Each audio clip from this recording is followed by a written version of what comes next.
ఉజ్జయిని మహంకాళి ఆలయం దగ్గర సరైన ఏర్పాట్లు చేయకపోవడం తమను కలిచివేస్తుందన్నారు జోగిని శ్యామల. తమకు అవమానం జరిగిందని, బోనం కింద పడిపోయింది, మరోసారి బోనం తీసుకొస్తామని శ్యామల ప్రకటించారు.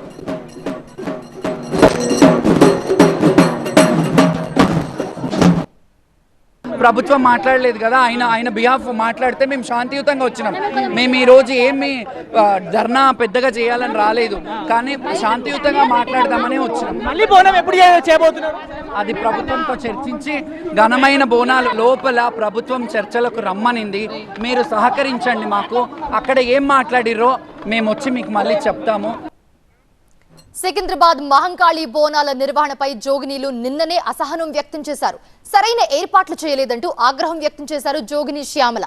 పోలీసులు జోగినీలను కనీస మర్యాద కూడా ఇవ్వడం లేదన్నారు. బోనాలు పడిపోయాయి, కన్నీళ్లు పెట్టుకోవాల్సి వస్తుంది.